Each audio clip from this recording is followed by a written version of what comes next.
कप्तान हैं आप, पाकिस्तान के कप्तान हैं आप, पाकिस्तान की पहचान है आप, पाकिस्तान के खान हैं आप, वज़ीर आज़म इमरान खान हैं आप।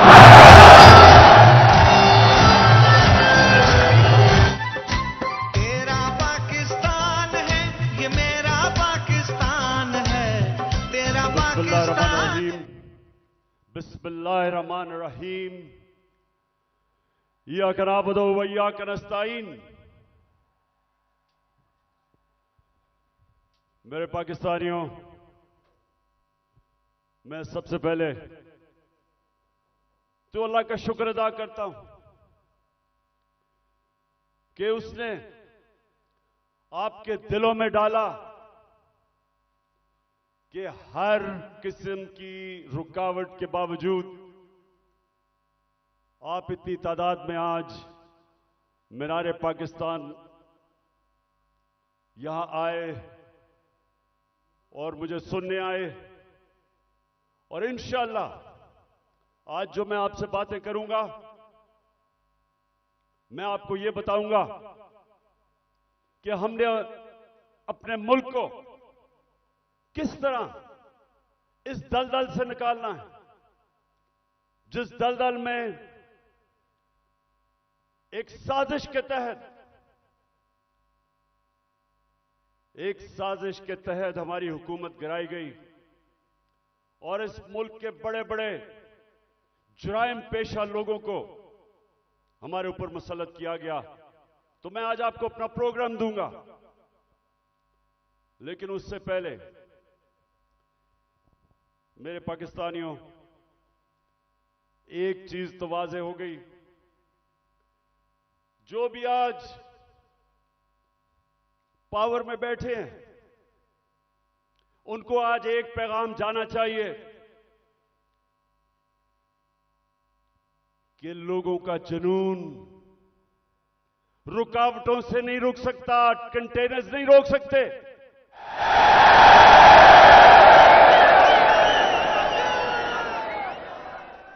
एक अंग्रेजी में एक मुहावरा है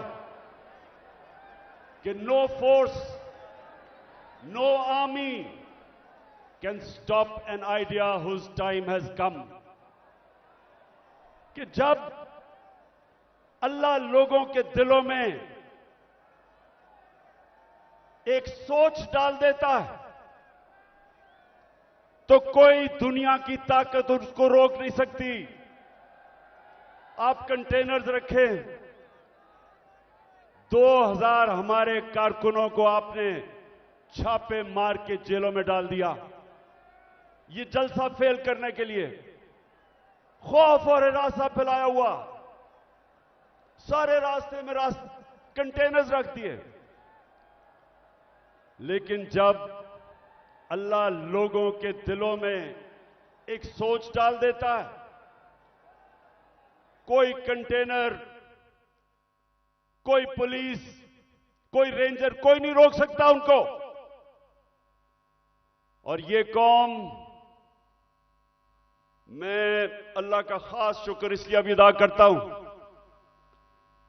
कि मैं अल्लाह से दुआ करता था कि अल्लाह, मैं बाहर की दुनिया में इतना टाइम गुजारा, वो जिंदा कौमें मैंने देखी थी,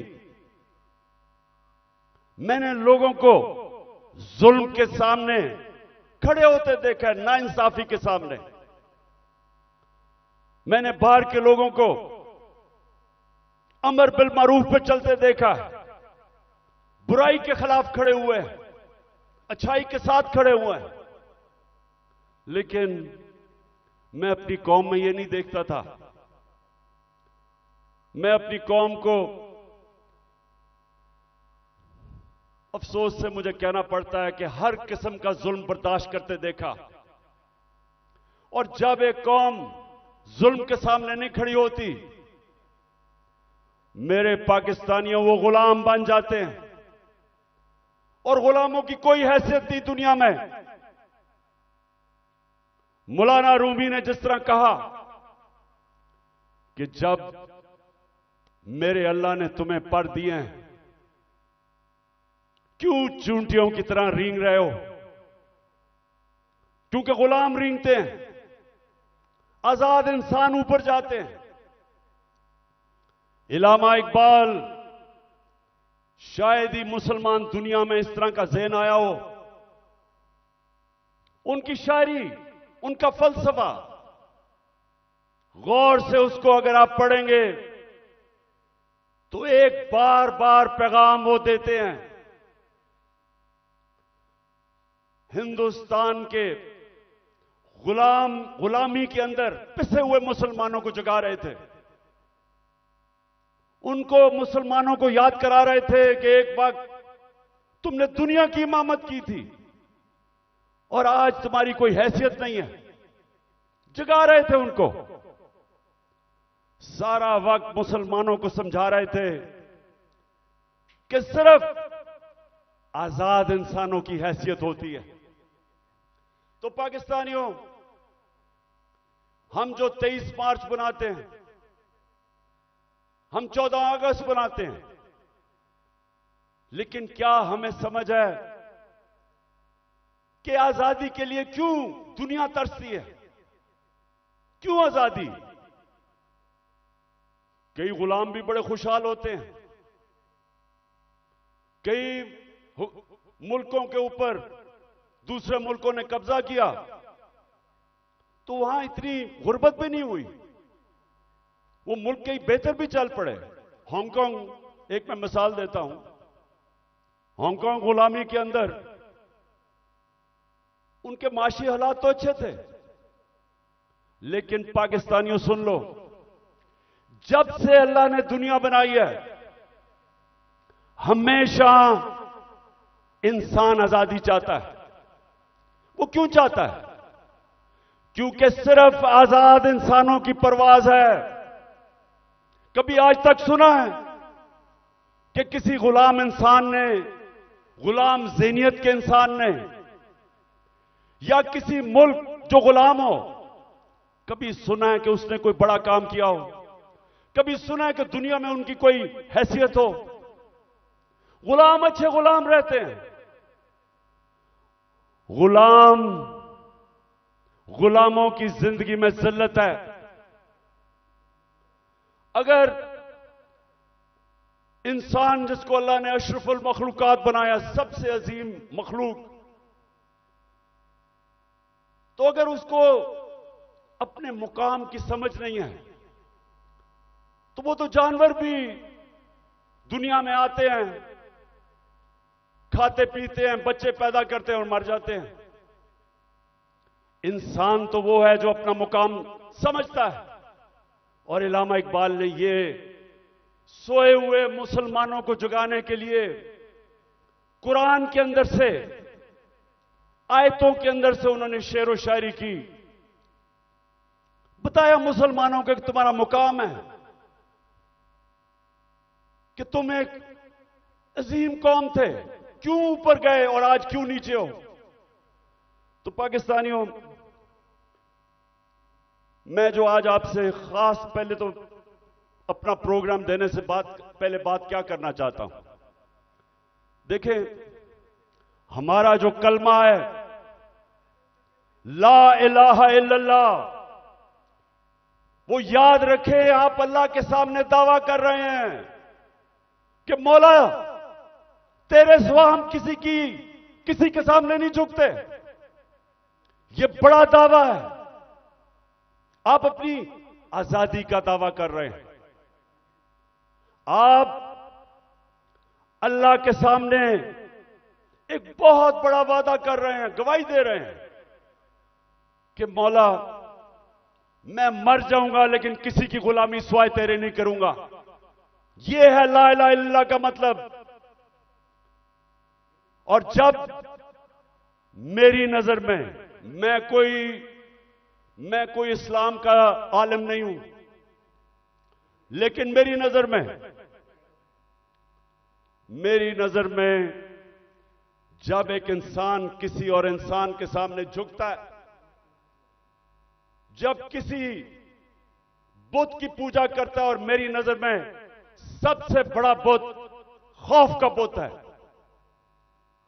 जब वो खौफ की गुलामी करता है,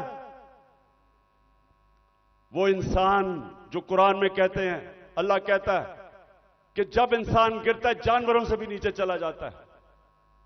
तो मेरे पाकिस्तानियों, यहां 23 मार्च 1940, 23 मार्च 1940 मेरे सबसे पाकिस्तान के अजीम लीडर कायद आजम, उन्होंने एक बहुत बड़े ख्वाब पाकिस्तान की रेजोल्यूशन पास की थी। मेरे वालिद इकरामुल्लाह खान न्याजी इसी मिंटो पार्क में वो सुन रहे थे और वो भी इस ख्वाब की कि जी पाकिस्तान बनेगा। हालांकि तब कोई नहीं समझता था कि हमारा पाकिस्तान बनेगा। कायद आजम जब पाकिस्तान में, जब अभी पाकिस्तान नहीं बना था, जब कराची में पाकिस्तान बनने से 3 हफ्ते पहले जब वो कराची आते हैं तो अपने असिस्टेंट एडमिरल एहसन को कहते हैं, ये एडमिरल एहसन अपनी डायरीज में लिखते हैं, वो कहते कायद आजम कहते कि मैं नहीं समझता था मेरी जिंदगी में पाकिस्तान बनेगा। बड़ा मुश्किल था यह मुल्क बनना, बड़ा ख्वाब था। तो आज हम अपने आप से पूछें कि क्या इस पाकिस्तान के लिए यह कुर्बानियां दी थी लाखों लोगों ने? हम जब बड़े हो रहे थे तो नहर के ऊपर जिधर हम रहते थे, वहां मेरी वालदा बताती थी कि जब पार्टीशन हुई तो जो कत्लेआम हुई बॉर्डर के ऊपर, कहती वहां औरतें आई हुई होती थी, 10-15 औरतें इकट्ठी, आदमी कितने सारे आदमी कत्ल हो गए। सारा कोई कहानी थी कि जी मेरी बेटी जो उठा के ले गए, बच्चे मार दिए। यानी ऐसी दर्दनाक कहानियां थी कि किस खून की कुर्बानी से यह मुल्क बना था। और वो सब आते थे कि जी एक ख्वाब लेके आए थे पाकिस्तान का। तो हमें आज मेरे पाकिस्तानियों पूछना चाहिए अपने से कि किधर हम गलत गए, क्या वजह है कि ये वो एक अजीम मुल्क नहीं बन सका। तो मैं आज आपको सबसे पहली बात ये बताता हूं, इसलिए नहीं बना कि हम कभी आजाद ही नहीं हुए। अंग्रेज तो चला गया, लेकिन जो हमारे मुल्क के ऊपर मुसल्लत हो गए लोग, उन्होंने तो कभी आजाद नहीं किया पाकिस्तान को। और आजादी होती क्या है? एक तो होती है कि हिंदुस्तान से अंग्रेज चला गया, हम आजाद हो गए, पाकिस्तान बन गया। लेकिन दूसरी आजादी, और ये मैं आज आपको पहले बात करूंगा और फिर अपना प्रोग्राम दूंगा, दूसरी आजादी क्या है, जो असल आजादी है। असल आजादी आपको इंसाफ देता है। एक कौम को असल आजादी तब मिलती है जिस कौम में कानून की हुक्मरानी होती है, जिधर इंसाफ होता है। और इंसाफ का क्या मतलब? कि जिधर ताकतवर और कमजोर कानून के सामने एक बराबर, जिधर कानून कमजोर आदमी को ताकतवर से तहफ्फुज देता है। जब एक माशरे के अंदर एक मुल्क का कानून एक कमजोर को ताकतवर से तहफ्फुज देता है, वो इंसानों को आजाद कर देता है। और वो ये आजाद इंसान मुल्क को उठा देते हैं। तो जो आजादी हमें रूल ऑफ लॉ से मिलनी चाहिए थी, कानून की हुक्मरानी से जो आजादी मिलनी चाहिए थी, वो नहीं मिली। क्यों नहीं मिली? पहले मार्शल लॉ लग गया। मार्शल लॉ का मतलब यह कि आपका आइन खत्म हो गया। जो ताकतवर है वो फैसला करेगा कि कौन सा कानून पे वो चलेगा और कौन से पे नहीं चलेगा। तो मार्शल लॉ लग गया। शुरू में जी लोगों ने बड़ा कहा कि हमारे मुल्क के हालात बड़े बुरे थे, सियासतदान तो काम के नहीं थे। तो चले जी ठीक है, मार्शल लॉ लग गया, हमें खतरा था हिंदुस्तान से। उसके बाद जैसे ही पॉलिटिक्स वापस शुरू हुई, हमारी बदकिस्मती यह कि जो हमारे डेमोक्रेट्स आए, उन्होंने भी कभी कानून की हुक्मरानी नहीं की, वो खुद अपने आप को कानून के ऊपर कर दिया। जब मार्शल लॉ आता था, कानून खत्म, आइन खत्म। लेकिन जब हमारे लोग जो डेमोक्रेट्स अपने आप को कहते थे, उन्होंने भी कानून को नहीं चलने दिया, अपने लिए एनआरओ ले लिया, बाकियों को चोरों को बेशक पकड़ो लेकिन हम कानून से ऊपर है। तो जब कानून की हुक्मरानी नहीं आई पाकिस्तान में, लोग तो आजाद नहीं हुए। तो यहां जंगल का कानून रहा है, जो ताकतवर है वो जो मर्जी कमजोर के खिलाफ करे, वो कमजोर बेचारा बेबस है, क्योंकि मुल्क का कानून उसकी हिफाजत ही नहीं करता, और इसलिए लोग गुलाम रहते हैं। आज आप अपने पाकिस्तानी जो यहां से गए हैं बरतानिया, जो यूरोप गए हैं, जो पाकिस्तानी मुल्क से बाहर गए हैं, उन मुल्कों में जिधर हकीकी जमहूरियत है और हकीकी आजादी है, पूछे उनसे कि क्या उनके मुल्क में कब्जा ग्रुप होता है? कब्जा ग्रुप वो होता है जो ताकतवर कमजोर की जमीन पे कब्जा करता है और कानून बेबस होता है। जिस मुल्क के अंदर ताकतवर कमजोर के ऊपर जुल्म कर सके, उनको बनाना रिपब्लिक्स कहते हैं। और जो मुल्क खुशहाल हैं, जिधर हम कोशिश करते हैं यहां से लोग वीजा लेके जाने के लिए, वहां क्या फर्क है? उधर एक लफ्ज इस्तेमाल आजकल हो रहा है, level playing field. Level playing field का मतलब यह नहीं है कि इमरान खान के हाथ पीछे बांध लो और दूसरे को सारा इंतजामिया सारी उसकी मदद करे और तब इलेक्शन लड़ाओ। लेवल प्लेइंग फील्ड का मतलब होता है कि कमजोर और ताकतवर कानून के सामने बराबर। इसलिए वो माशरे खुशहाल हैं। हमारा मसला क्या है? हमारा मसला यह है कि हमारी बदकिस्मती है। बेचारे गांव के अंदर जाओ, आदमी थाना कचहरी पटवारी वो ठोकरें खाता फिरता है।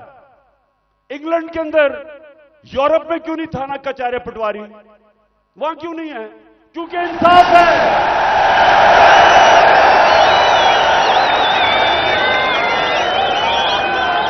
उधर का निजाम आजाद मुल्क है, वो लोगों को आजाद किया हुआ है, इसलिए वो खुशहाल हैं।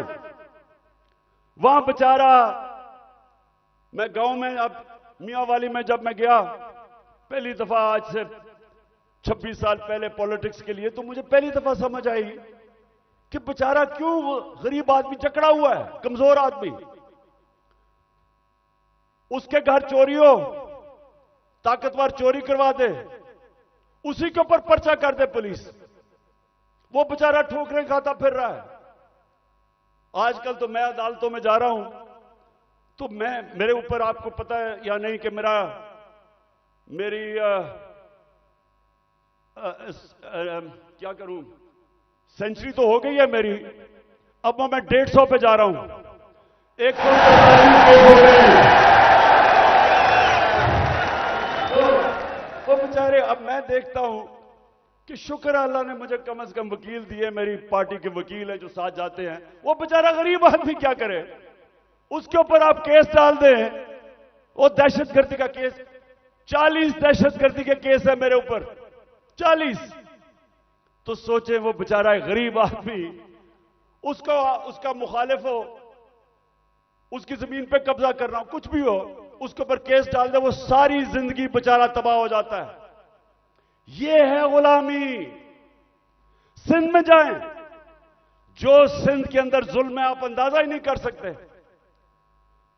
जो वहां के इस वक्त मुसल्लत हैं, जिसको जरदारी सिस्टम कहते हैं।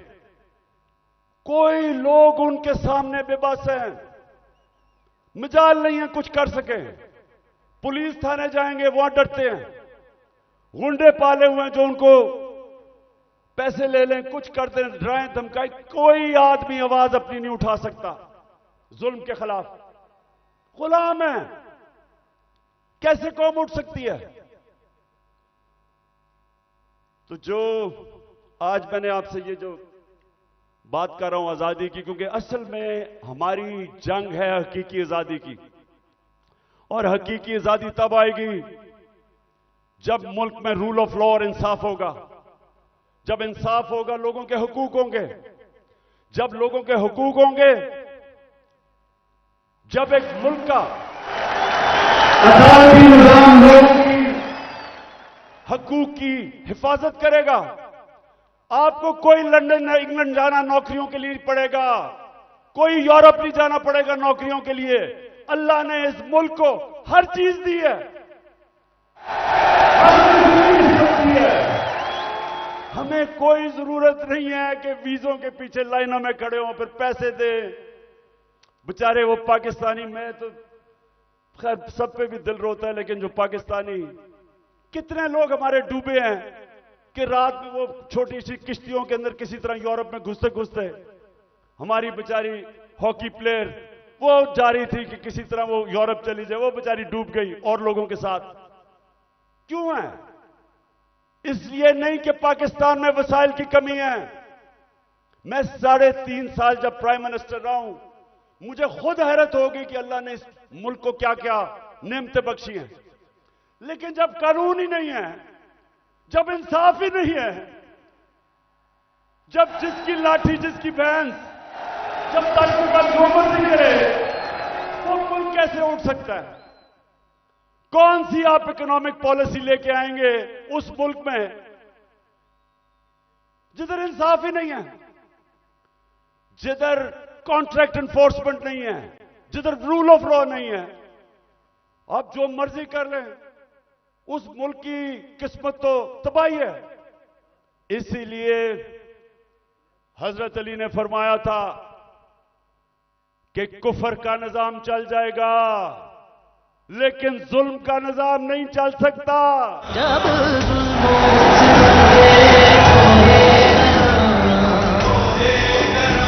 रुई की तरह उड़ जाएंगे हम महकूमों के पांव तले, ये धरती धड़ धड़ धड़केगी और अहले हुक्म के सहरुख पे जब बिजली कड़कड़ कड़केगी हम देखेंगे। अच्छा मेरे पाकिस्तानियों, मैं एक तारीख का तालिब इल्म हूं। मैंने शुरू में जैसे मैं प्राइम मिनिस्टर बना, मैंने अपनी कौम को समझाने की कोशिश की कि मेरा जो अल्लाह है,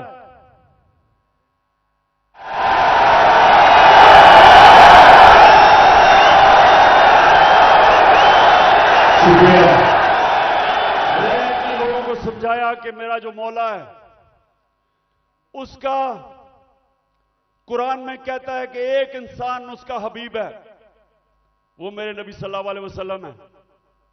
और वो कुरान में हमें हुक्म करता है अल्लाह कि उनकी जिंदगी से सीखो। क्यों करता है?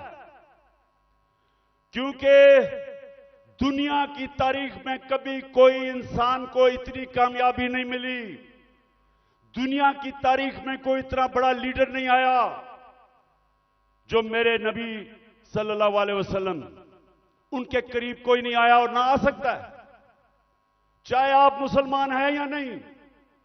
किसी इंसान ने वो अचीव नहीं किया। तो जब अल्लाह का हुक्म है कि उनकी जिंदगी से सीखो, तो उनकी जिंदगी एक तो उनके अमाल है, लेकिन मदीना की रियासत उनकी सुन्नत है। और अल्लाह जब हमें हुक्म देता है कि वो जो रियासत बनाई थी मदीना की दुनिया की इमामत की उन लोगों ने वो क्या चीज थी, वो क्या असूलों के ऊपर वो खड़ा किया था मदीना की रियासत, कि वो अरब जिनकी कोई हैसियत नहीं थी। ये जरा जो आप में से तारीख जानते हैं जरा ये याद रखें, मैं बार बार लोगों को समझाता हूं कि 625 जंगे बदर, 625 जंगे बदर 313 लड़ने वाले थे।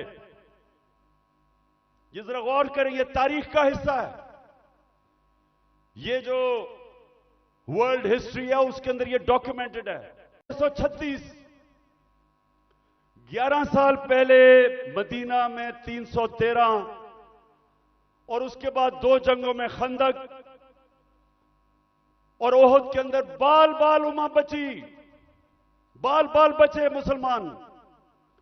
लेकिन 636 जो वो उस वक्त की दुनिया की सुपर पावर थी, रोमन एम्पायर, बेजेंटाइन एम्पायर, वो 636 में यारमुक की जंग में घुटने टेक देता है, सिर्फ 11 साल के बाद।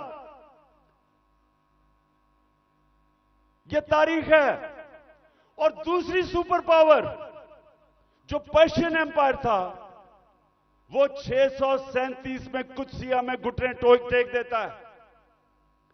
तो मैं आज अभी भी हैरत होती है कि क्यों नहीं हम सीख रहे कि वो क्या असूल थे कि उन्होंने उन अरबों की हैसियत नहीं थी, 2 सुपर पावर थी, उन्होंने दुनिया की इमामत की।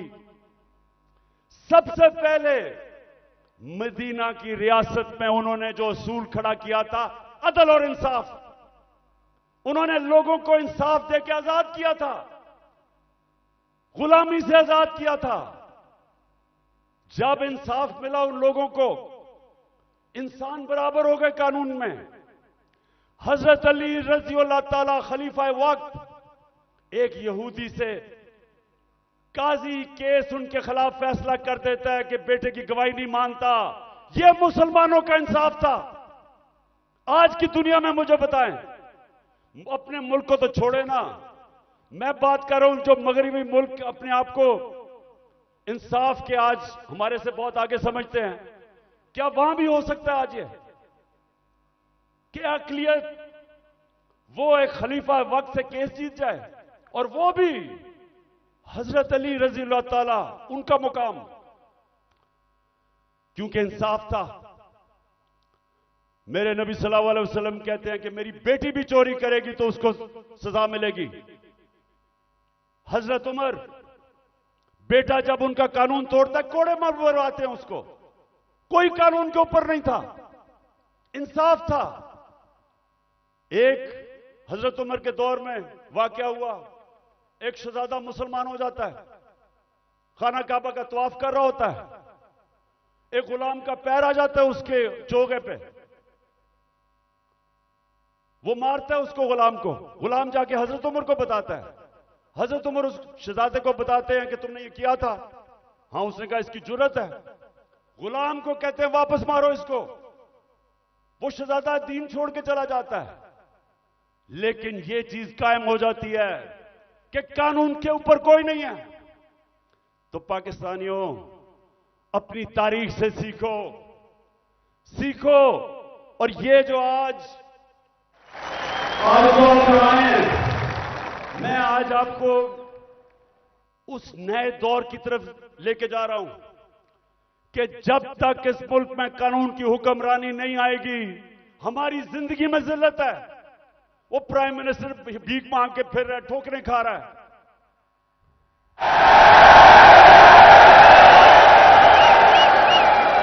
अब तो खैर जनरल बाजवा का बयान आ गया है कि 40 मिनट में इसको बुरा भला कहता था, चुप करके शहबाज शरीफ मेरी बात सुनता था। अब यह होता है कि जब डिक्की में घुस के आप प्राइम मिनिस्टर बनने की कोशिश करें। बहरहाल मैं आगे आपको बताता हूं। देखिए, आप सुने मेरी बात। देखिए, आप हिंदुस्तान की तारीख देखें। जब दिल्ली की सल्तनत थी 350 साल, जो हुक्मरान जिसके दौर में इंसाफ था वहां खुशहाली थी, जो जालिम था वहां कैद भी पड़े। तारीख उठा के देख लें। जब शेर शाह सूरी जो हिंदुस्तान का बहुत ही अजीम लीडर था, वो कैसे ऊपर आया था? उसके बाप की एक जागीर थी, उसको कहा वो जागीर संभालो।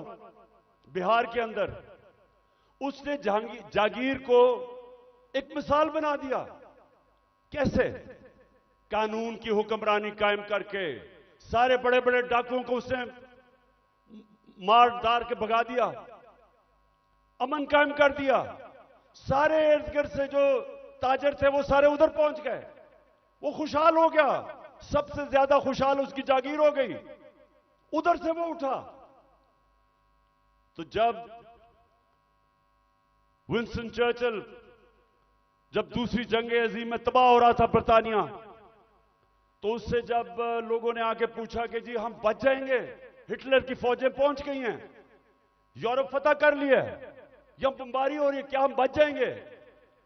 तो चर्चिल ने कहा कि क्या हमारी अदालतें इंसाफ दे रही हैं? जब उन्होंने कहा हां, तो कहता कोई ताकत नहीं हमें हरा सकती। तो मेरे पाकिस्तानियों, ये याद रखें कि जो जुल्म का निजाम है, यह आप फैसला करना है कि आपने उसका मुकाबला करना है। तो मैं अब आपको बताना चाहता हूं कि ये जो जुल्म का निजाम मौजूदा पाकिस्तान में वो है क्या। जरा अब मैं थोड़ी एक दो वीडियोस आपको दिखाऊंगा ताकि आपको पता चले कि यहां किस किस्म का जंगल का कानून है आज, या जंगल का कानून है, या कोई किसी को परवाह नहीं है कि कानून मुल्क का है या क्या है। जो दिल करा जिसको पकड़ा उठा लिया। 2000 हमारे कारकुनों को उठा लिया इन्होंने, रातों को गए, घरों से उठा लिया। वो बेचारी डॉक्टर रुबीना अपनी क्लिनिक में बैठी थी, उसको उठा के ले गए। वो मैं भी आपको बाद में आता हूं, पहले मैं जरा आपको बताना चाहता हूं कि ये हुआ क्या हमारे साथ। पहली दफा 25 मई में हमने एक मार्च की इस्लामाबाद। 3 मार्चेस पीडीएम के लोगों ने मेरी दौर में की थी। एक एफआईआर नहीं कटी, कोई रुकावट नहीं थी। बल्कि तो मैंने कहा था आप मार्च करें, मैं आपके लिए खाने खूने का बंदोबस्त करूंगा।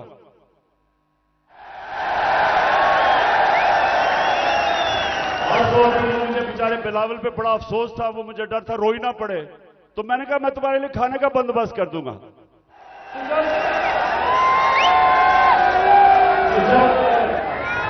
जब 25 मई को हमने मार्च की, लोगों के घरों में घुस के 3-3 बजे पुलिस ने लोगों को उठाया, पकड़ के ले गए लोगों को। वो हमने जो कभी तस्वर नहीं किया पाकिस्तान में होगा। वहां जाके इन्होंने जो शेलिंग की, जो इन्होंने लोगों से जुल्म किया, औरतें बच्चे, वो सारी हमारे पास डॉक्यूमेंटेड है। फिर अब इस साल आ जाए 8 मार्च को हमने परमिशन लेके अपनी इलेक्शन की रैली शुरू की। जमान पार्क से शुरू करनी थी। जरा ये अब गौर से सुने हुआ क्या। पुलिस हमें परमिशन देती है, सुप्रीम कोर्ट के हुक्म के ऊपर 30 अप्रैल को पंजाब का इलेक्शन अनाउंस होता है। हम अपने इलेक्शन की रैली का आगाज करते हैं। सुबह को एकदम मुझे खबरें आती हैं कि जनाब पुलिस टीयर गैस शेल लेके तैयारी करके वो सारी जगह उन्होंने नाके लगा दिए। हमें परमिशन मिली हुई थी, इलेक्शन अनाउंस हो गया है। उसके बाद खबरें आती हैं कि जी वो पुलिस ने जिधर जिधर रैलीज आ रही थी उनके ऊपर अटैक कर दिया, टीयर गैस कर दी, लाठीचार्ज कर दिया। मुझे समझना है कि ये हुआ क्या है। उसके बाद आहिस्ता आहिस्ता जब मुझे घर में खबरें आई, मैं समझ गया। इश्तिहार डालना इश्तिहार कर हमारे लोगों को उसमें डालना चाहते थे। मैंने रैली खत्म कर दी। मुझे डर था कि ये तसादम चाहते हैं, क्योंकि इलेक्शन नहीं चाहते। जो इलेक्शन चाहता है वो तसादम वो फसाद तो नहीं जाएगा। इलेक्शन जो नहीं चाहते, जो डरे हुए हैं, जो भाग रहे हैं, वो उनकी कोशिश थी कि किसी तरह फसाद हो और इलेक्शन आगे चले। मैं कैंसिल कर देता हूं, अगले दिन फिर अनाउंस करते हैं, फिर इजाजत नहीं देते, फिर कैंसिल कर देते हैं। लेकिन जो वो 8 मार्च को हुआ, मैं ये चाहता हूं कि जरा ये आप वीडियो देखें कि एक पुरअमन रैली जिसकी इजाजत है उससे हुआ क्या, ये जरा देखें पहले। इन्होंने कुछ मिलाया पर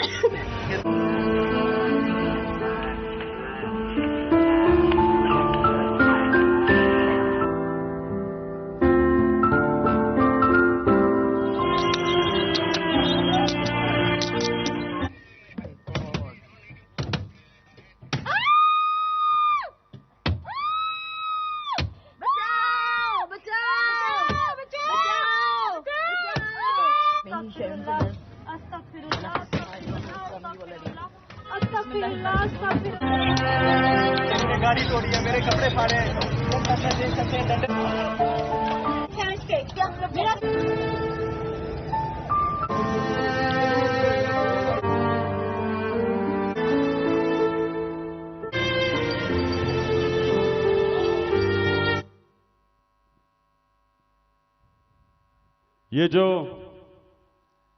ये जो आपने देखा, ये आराम से रैली में लोग जा रहे हैं और उनके ऊपर ये पुलिस का तशद्दुद होता है। लेकिन जो सबसे तकलीफदेह चीज है, मैं वो चाहता हूं आप देखें। एक मलंग, एक दरवेश, एक स्पेशल पर्सन, जिससे वो सारे मेरे घर के बाहर जो कैंप लगा हुआ था, सब जिससे प्यार करते थे, जिसके पास प्यार के अलावा था ही कुछ नहीं, उसको प्यार में लोग जिले शाह कहते थे। अब जरा एक वीडियो देखें जिले शाह की, ताकि आपको समझ आए कि वो किस तरह का इंसान था। और मैं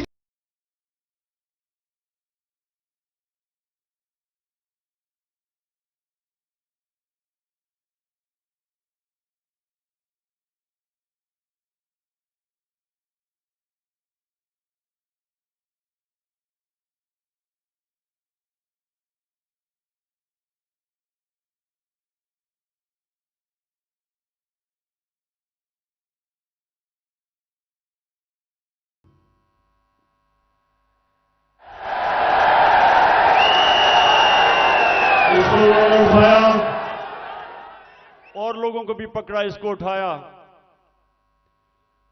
और मेरे ख्याल में इन दरिंदों को समझ नहीं आई कि वो स्पेशल चाइल्ड है। इन्होंने उसको मारा होगा, उसने आगे से इस तरह की बातें, क्योंकि उसके पास तो वो तो एक जुनूनी आदमी था, अपनी दुनिया में रहने वाला। इन्होंने उसके ऊपर तशद्दुद किया। पोस्टमार्टम रिपोर्ट के मुताबिक 26 जगह इन्होंने उसको तशद्दुद किया और उसको मारा। उसके जो जख्म थे वो सारे सोशल मीडिया पे थे। और जिले शाह को इन्होंने मार के सड़क के किनारे फेंक दिया। और ये बेगैरतों ने सिर्फ ये नहीं किया, उसका कत्ल का केस मेरे पे डाल दिया कि इमरान खान ने कत्ल कर दिया। और ये मैं पाकिस्तानियों को बताऊं, किसी आजाद मुल्क में यह नहीं हो सकता। यह सिर्फ गुलाम मुल्कों में होता है, जिधर उनको उस मुल्क का कानून जिनकी हिफाजत नहीं करता, ताकतवर ऐसी हरकतें करता है। यह सारे पाकिस्तान में आज कमजोर लोगों से होता है, उन पे जुल्म भी होता है और पर्चे भी उन पे कटते हैं। ये जिले शाह को जिस बेदर्दी से उन्होंने कत्ल किया, मेरे पाकिस्तानियों, मैं तो अल्लाह के सामने ये वादा कर बैठा हूं कि अल्लाह मुझे जिंदगी दे, जिन लोगों ने, जिन्होंने इसको कत्ल किया था, इनको इस मुल्क में कानून के तहत, वैसे नहीं, दिल तो मेरा करता है वैसे ही इनको बंदोबस्त करूं, लेकिन कानून के तहत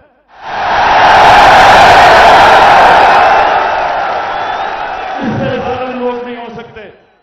ये इंसान नहीं है, ये दरिंदे भी नहीं हैं। ये कैसा, ये इनके जो ज़हन है, ये बीमार लोग हैं। और इन्होंने उसके बाद मेरे पे कत्ल का केस किया। उसके बाद 3 दिन के बाद इनको अकल आई, फिर कहते एक्सीडेंट में मर गया। उसके बाद क्या हुआ, आप जरा आगे सुने। उस दिन यह हुआ 14 मार्च मेरे घर एक वारंट लेके आ गया। मैंने उनको समझाया कि जो वारंट थी वो गैर कानूनी थी। मेरे पास बेल थी 18 मार्च की, जो मैंने पहले ही फैसला किया था कि मैंने इस्लामाबाद जाना है अदालत में। तो मैं तो पहले ही जा रहा था, पुलिस आ गई, जी आपको इस्लामाबाद लेके जाना है। मैंने श्योरिटी बॉन्ड दिया वकील ने। अगर कानून कहता है श्योरिटी बॉन्ड दे दो तो पुलिस आपको अरेस्ट नहीं कर सकती। श्योरिटी बॉन्ड के मैं पहले ही 18 को अदालत में पेश हो रहा हूं। इन्होंने मेरा श्योरिटी बॉन्ड नहीं लिया। 3 तरफ से जुबान पाक के ऊपर हमला हो गया। रेंजर्स, पुलिस, 3 तरफ से हमला। जिस तरह पता नहीं इमरान खान को कितना बड़ा दहशतगर्द था। सारा टीयर गैस शेलिंग इन्होंने वो चलाई, वो वाटर कैनन जिसके अंदर केमिकल था। फिर इन्होंने बंदूकें चलाई, पैलेट गन चलाई। मैं सिर्फ ये अब आपको दूं जो उस दिन हमारे साथ हुआ। मुझे पहली दफा पता चला पाकिस्तानियों कि फलस्तीन के लोगों के ऊपर इस्राइल क्या करता है, कि कश्मीर के लोगों के ऊपर हिंदुस्तान क्या करता है। मुझे ऐसे एहसास हुआ कि क्या जुल्म हो सकता है अगर आपकी रियासत आपके ऊपर हमला कर दे। हुआ जिस तरह इन्होंने अटैक किया और हमारे ऊपर पर्चे काट दिए। पानी फेंका गया है।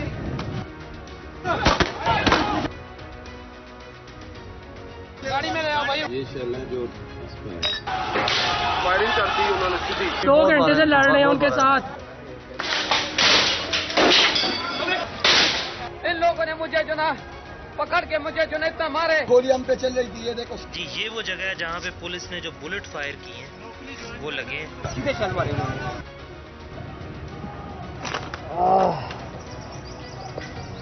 ये इन्होंने शेलिंग शुरू कर दिया।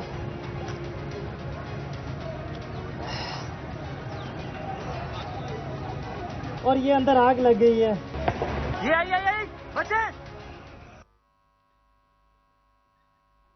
आज अगर आप फ्रांस में देखें, वह लोग मुजाहरे कर रहे हैं पेंशन्स के ऊपर। कभी आपने टीवी के ऊपर देखा वो चीजें भी जला रहे हैं, वो गाड़ियां भी जला रहे हैं। कभी आपने देखा कि पुलिस उनके ऊपर फायरिंग कर रही है या रेंजर्स।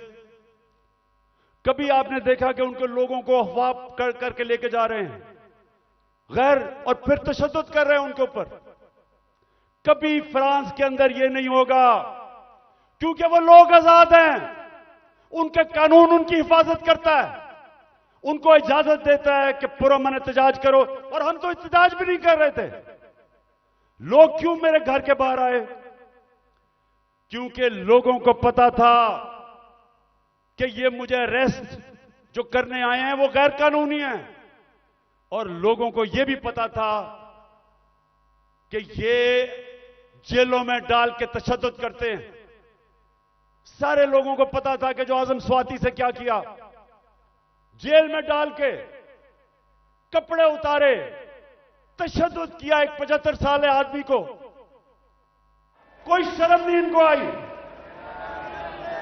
क्या पाकिस्तान का आईन राइट टू डिग्निटी देता है? किसी को इजाजत नहीं देता कि किसी को नंगा करके उसको जलील करो, उसकी वीडियो बनाओ। उससे पहले शहबाज गिल, उसको उठा के ले गए।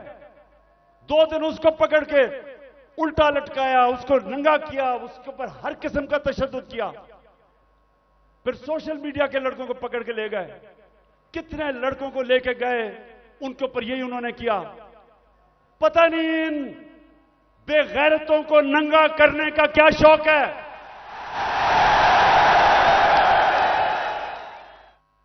जो ये कर रहे हैं इनको साइकाट्रिस्ट के पास लेके जाएं। ये नॉर्मल लोग नहीं हैं, ये ज़हनी मरीज हैं। बच्चों को जाकर नंगा करके उनकी तस्वीरें उनको डरा धमका देते हैं। और लोगों को सब जो मेरे घर के बाहर क्यों लोग आए? लोग इसलिए आए कि लोगों को पता ये बदनीयत लोग हैं। ये जो फैसले कर रहे हैं कि उसको पकड़ के लेके जाओ, जब पता था कि मेरी बेल है और गैर कानूनी चीज पे कोई केस मेरे ऊपर नहीं है, हर दूसरे दिन कोई नया केस आ जाता है। क्या कौम 50 साल से मुझे जानती है? क्या कौम मानेगी कि इमरान खान दहशतगर्द है? 40 दहशतगर्दी के केस है, कत्ल का केस है, दीन मजहब का केस है, तौहीन मजहब का, गद्दारी का केस है। जो लोग इस मुल्क से पैसा लूट के बाहर गए वो तो फैसले कर रहे हैं आज। जिन लोगों ने फौज के खिलाफ वो मेमो गेट के अंदर जरदारी ने जो अमेरिकनों को कहा कि हमारी फौज से बचा लो, वो आज फैसले कर रहा है मुल्क के। उधर नवाज शरीफ जिसने डॉन लीक्स के अंदर जो उसने अपनी फौज की शिकायतें कर रहे हैं हिंदुस्तान को, वो आज फैसले कर रहा है। और इमरान खान जिसका जीना मरना पाकिस्तान में है, जिसकी ना कोई बार प्रॉपर्टी ना दौलत, सब कुछ बेच के आज अपने मुल्क में ले आया है, उसको गद्दार बना दिया है।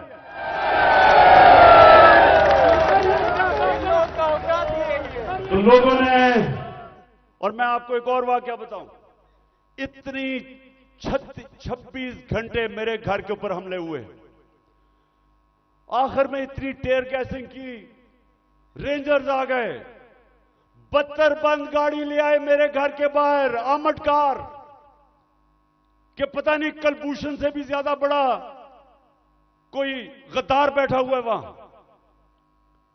तो आखिर में लड़के थक गए, वो सारे डरे हुए थे कि इनकी नीयत ही नहीं ठीक। पहले इन्हीं लोगों ने तो पहले मुझे कत्ल करने की कोशिश की है, अब यही लोग अब मुझे जेल में लेके जाएंगे, सब डरे हुए थे। तो मैंने जब सुबह आखिर में इन्होंने एक इतनी बड़ी वारदात की जो आर्मर्ड कार के साथ आ गए, तो मैंने उनको सबको कहा, 50 लड़के रह गए थे, मैंने उनका देखो बात सुनो, मैं यहां खून नहीं चाहता, तो मैं अपना बैग पैक किया हुआ था, मैं क्या मैं जा रहा हूं, मैं अपने आप को हिरासत में देने लगा हूं क्योंकि मैं नहीं चाहता आपका किसी का खून हो। वो सामने लेट गए, उन्होंने कहा हमने नहीं जाने देना कि ये आपको मार देंगे। और जो इन्होंने किया है, हमारे लोगों को जिस तरह उठा के तशद्दुद किया है, वो ठीक कह रहे हैं। ये जो आज पाकिस्तान में हो रहा है ये तो कभी हुआ ही नहीं है। 2000 लोग हमारे उठाए हैं इन्होंने, और कैसे लोग उठाए, अजहर मशवानी, सोशल मीडिया का बेचारा नौजवान, उसको पता ही नहीं कि किधर उठा के ले गए। उसके मां बाप की मुझे मैसेजेस आ रही हैं कि जी वो मेरा बेटा किधर गया, उसकी बहनें कर रही हैं, भाई आए हैं। उसको हसन न्याजी मेरा भांजा इंग्लैंड से बैरिस्टर बन के आया कि जी मैं पाकिस्तान की खिदमत करूंगा, वो बेल लेके आया, उसको उठा के ले गए। और क्योंकि वो मेरा भांजा था, उसके ऊपर उन्होंने तशद्दुद किया। वही उन्होंने जो किया कि उसको जलील करने के लिए जो सबसे करते हैं बेगैरत लोग, कि शर्म नहीं आती कि आप उनके कपड़े उतारें और आप उनको जलील करें। जलील तो आप हैं, अल्लाह कभी जलील नहीं होने देता किसी को, उसके हाथ में इज्जत और जिल्लत है। इसके अलावा सहाफियों जो इमरान खान की कवरेज देता है, पहले इन्होंने वो अशरफ शरीफ, मैं तो उसको सलाम करता हूं कि पाकिस्तान की तारीख में इस पाए का जर्नलिस्ट, इन्वेस्टिगेटिव जर्नलिस्ट आया ही नहीं कभी। वो आदमी जिसकी कोई कीमत नहीं थी, जमीर की कीमत नहीं थी। खौफ को काबू पा चुका था। धमकियों के बावजूद वो खड़ा था राय हक पे, मुल्क से बाहर गया, कत्ल करवा दिया। साबर शाकर मुल्क से बाहर है, डॉक्टर पीरजादा वो मुल्क से बाहर है। जो आदमी इमरान खान की कोई पॉजिटिव चीज उसके पीछे पड़ जाते हैं। बोल चैनल उसके सरबराह को पकड़ के जेल में डाला, तशद्दुद किया। ARY के ऊपर पूरा जोर लगाया हुआ कि इमरान खान को ना दिखाओ। सिर्फ जो इनके बिके हुए पालतू चैनल्स, उनको सारा वो चले, जो प्रोपेगेंडा इमरान खान, वो ठीक है। लेकिन जो थोड़ी पब्लिसिटी देते, जो सहाफी, सोशल मीडिया, उनके पीछे पड़ जाते हैं। कब पाकिस्तान में इस तरह की सख्ती थी? और कोशिश किसी तरह कर रहे हैं कि लोगों के ऊपर इतना खौफ तारी हो जाए, लोग इतना डर जाएं कि लोग इन जालिमों को कबूल कर लें। तो मेरा आज अपनी सारी कौम को पैगाम है ये कि देखें, ये जो खौफ है, मैं जो नजर देख रहा हूं अपने मुल्क में, उन्होंने आज भी कहा कि जी दहशतगर्दी होगी, सिक्योरिटी, मैं देख रहा हूं इतनी ख्वातीन आई हुई है, उसके बावजूद क्योंकि खौफ के ऊपर काबू पा लिया है, कौम आजाद हो रही है। और ये कौम जिस तरफ अब निकल गई है, कोई लोग जो ऊपर समझता है कि इनको गुलाम बना सकता है, उसको गलतफहमी में नहीं रहना चाहिए। ये अब वो कौम और इंशाल्लाह उस रास्ते पे निकल गई है जो एक बड़ा अजीम ख्वाब पाकिस्तान का था। पाकिस्तान का अजीम ख्वाब सिर्फ आजाद पाकिस्तानी बना सकते हैं, गुलाम नहीं बना सकते।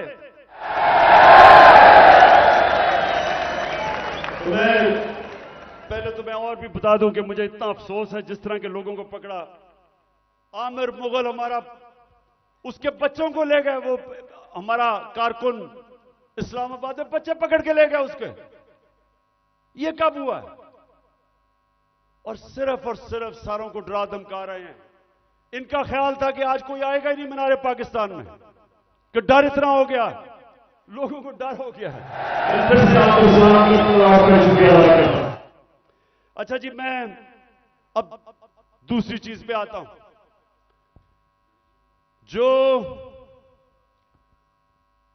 जो इन्होंने, अच्छा मुझे जब बुलाया इस्लामाबाद, अच्छा उससे पहले मैं बताऊं कि मैं जब इस्लामाबाद जाना था 18 तारीख को, इन सबको पता था कि मैं पहले अदालत में गया था। उससे पहले 17 की शाम को अदालत ने मुझे कहा था कि अब कोई पंजाब पुलिस आपके घर कुछ नहीं करेगी। उन्होंने कहा कि सर्च वारंट अगर उन्होंने लेना है तो एक एसपी का नाम लिया और एक हमारा उस वक्त शिबली फराज थे, उन दोनों के होते हुए वो मेरे घर में आके देखेंगे। उन्होंने कहा जी कोई पता नहीं, कोई असला है वहां। मैं जाता हूं इस्लामाबाद, जब इस्लामाबाद के टोल प्लाजा पे पहुंचता हूं तो पता चलता है कि मेरे घर के ऊपर दरवाजा तोड़ के कोई 50 पुलिस वाले घुस जाते हैं। अकेली बेचारी बुशरा बेगम घर पे, अकेली, 3-4 मुलाजिम के साथ, और वो घर पे घुसते हैं, सारे घर के ऊपर छतों पे घर को जो चीज आती है लूट लेते हैं। और वो जो बेचारे 5-6 मुलाजिम थे उनको जिस बेदर्दी से मारते हैं, मैं सिर्फ चाहता हूं कि एक दफा देखें कि ये इन्होंने एक आदमी छोड़ें कि इमरान एक्स प्राइम मिनिस्टर या लोग जानते हैं, किसी भी बाइज्जत किसी भी घर में अगर पता हो कि खामद घर नहीं है, बीवी एक दीनदार खातून पर्दादार, सोचें कि उसके घर में कभी ये आज तक पाकिस्तान में हुआ है? 1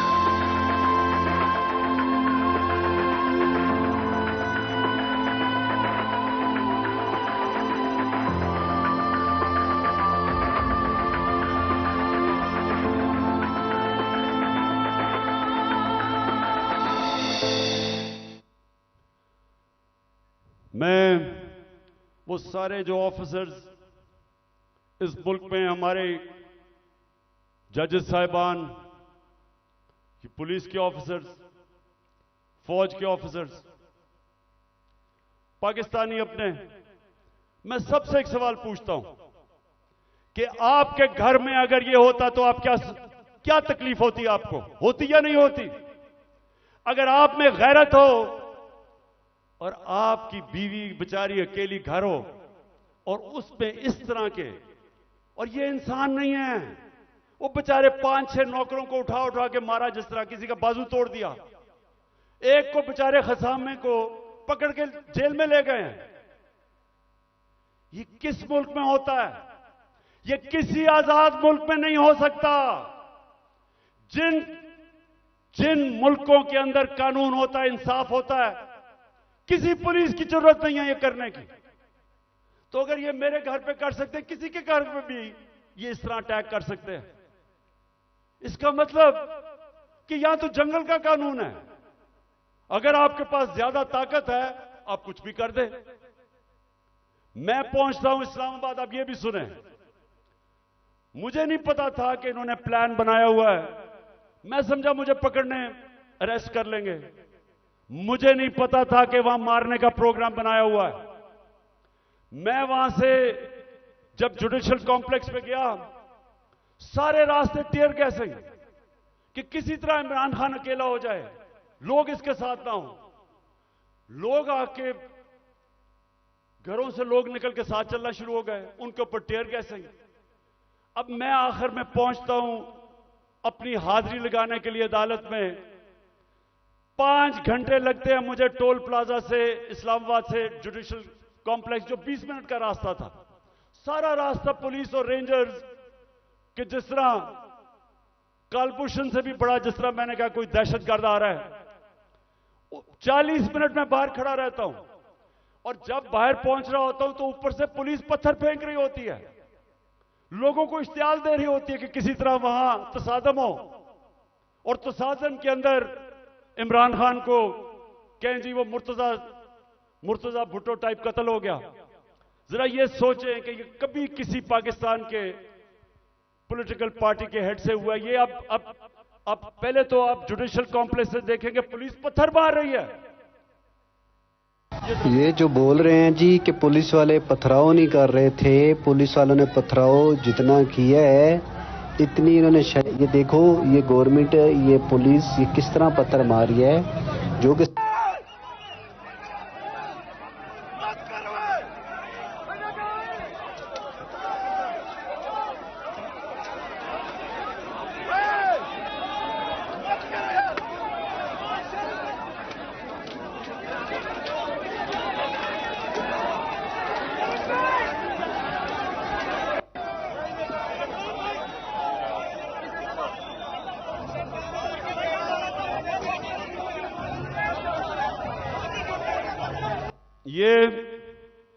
अब ये पहले पथराव कर रहे हैं, नीचे लोगों को इन्होंने इश्तियाल में डाला, और फिर मैं जब गाड़ी दरवाजा खोलता हूं तो सामने, आपके सामने, वो गाड़ी के सामने पुलिस देखे और वो मारना शुरू कर देती है।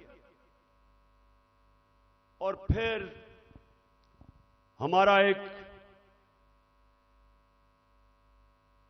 पीटीआई का एक कारकुन आता है मेरी गाड़ी में, और वो अंदर से आता है, कहता है जल्दी से निकलें, यहां अंदर सारा नामालूम अफराद कब्जा करके बैठे हुए हैं, सीटीडी की वर्दियों में वो हैं,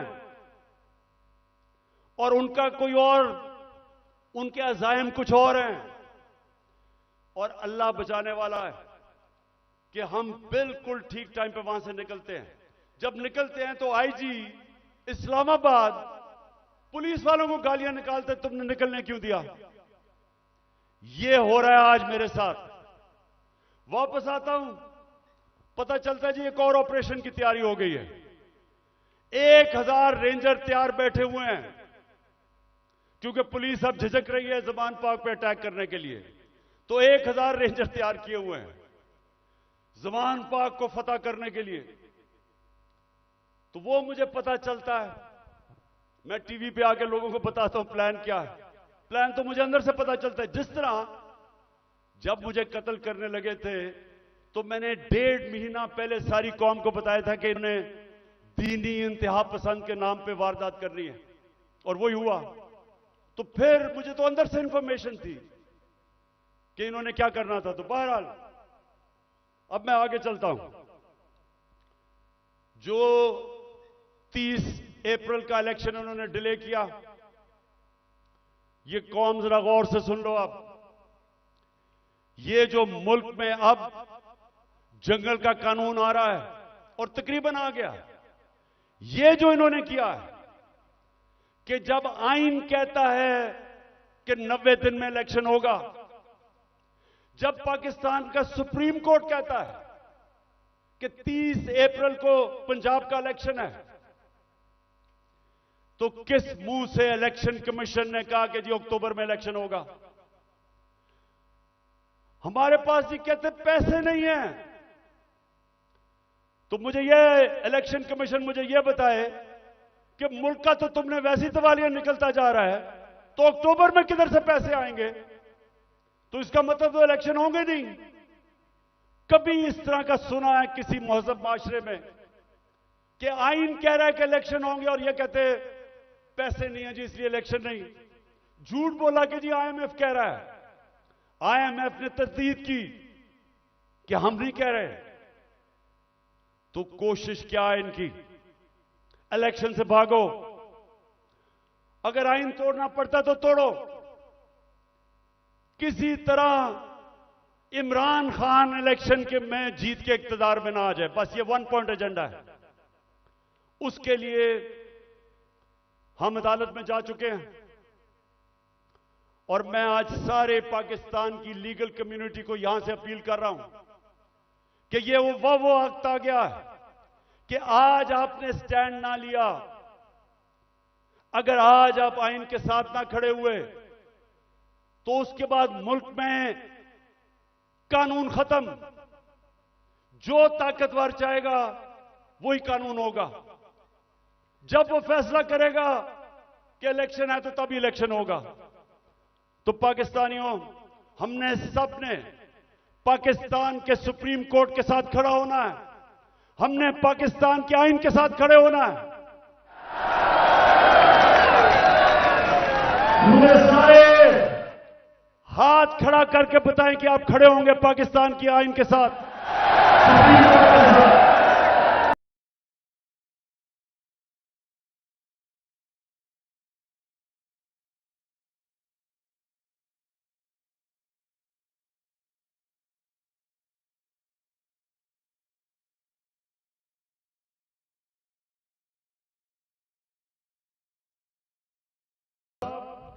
अब मैं सिर्फ माशरत के ऊपर 2-3 चीजें कहना चाहता हूं, क्योंकि 6 लोग आटे की लाइनों पे खड़े होकर बेचारे जान बहाक हो गए। मैं सबसे पहले सवाल पूछता हूं कि अगर आपने आटा बांटना है तो क्या यह तरीका है कि इस तरह लोगों को जलील खड़ा करके, जिल्लत देके कभी इस तरह भी आटा बांटा जाता है? हमने अपने एहसास प्रोग्राम में 14,000 रुपया जो स्टाइपेंड दिया था गरीब लोगों को, स्कूलों के अंदर बुलाया, मुहज़्ज़ब तरीके से बिठाया, उनको आराम से इज्जत से पैसे दिए, इस तरह जलील नहीं किया।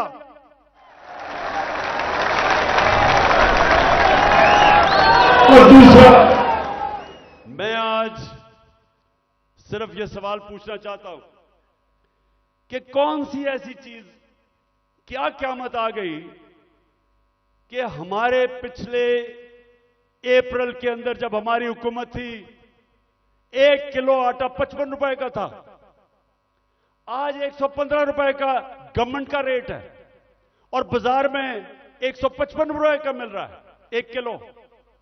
क्या हुआ? कौन सी क़यामत आ गई कि 3 गुना ज्यादा आटा बढ़ गया?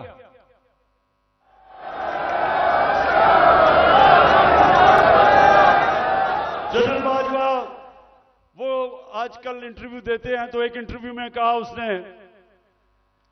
उसने कहा इमरान खान बड़ा खतरनाक था पाकिस्तान के लिए, शायद इसलिए उसने हटाया और इनको ले आया।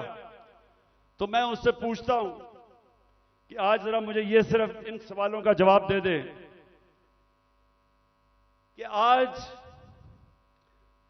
पहले मैं तेल पे आता हूं, आज दुनिया की आलमी मार्केट के अंदर जो तेल बिक रहा है वो $70 से $75 इस पे तेल बिक रहा है। हमारे दौर में $110 से $115 पे था। अब मुझे यह बताएं कि हम तो ₹150 लीटर डीजल और पेट्रोल तकरीबन ₹150 का बेच रहे थे, आज क्या हो गया है? आज बताएं कि ₹293 का डीजल और ₹272 का पेट्रोल, तो दुनिया में तो तेल तकरीबन आधा हो गया है। तो हमें यह समझाएं कि आटा भी उस्मानों पे। आज जो पाकिस्तान की जो हर हफ्ते वीक ऑन वीक जो कहते हैं एसपीआई जो महंगाई है वो 47% पे पहुंच गई है। सारे पाकिस्तान के महंगाई के रिकॉर्ड टूट गए। हिंदुस्तान, जब हमारी हुकूमत थी तो हिंदुस्तान में महंगाई 5.5% थी, पाकिस्तान में 10% के करीब थी। तो आज ये बताएं कि हिंदुस्तान में तो महंगाई गई है 6.5% और पाकिस्तान में पहुंच गई है 31%। 3 गुना ज्यादा महंगाई हो गई है। तो लोगों से पूछे, तनख्वाहदार से पूछे कि उनके ऊपर क्या हुआ। हम जब थे डॉलर, पिछली मार्च में जब इन्होंने नो कॉन्फिडेंस किया था तो डॉलर कितना था? ₹178 का। आज पहुंच गया ₹283 का। यानी अगर आपके बैंक में पिछली मार्च अप्रैल में आपका ₹100 था तो वो ₹65 रह गया है। वो जो ₹100 था वो सिर्फ आज ₹65 की चीजें खरीद सकता है। तो मैं बाजवा से पूछता हूं कि मैं तो बड़ा खतरनाक था, तो ये बताएं कि ये किसको ऊपर बैठा दिया है कि पाकिस्तान घुटनों पे पहुंच गया है।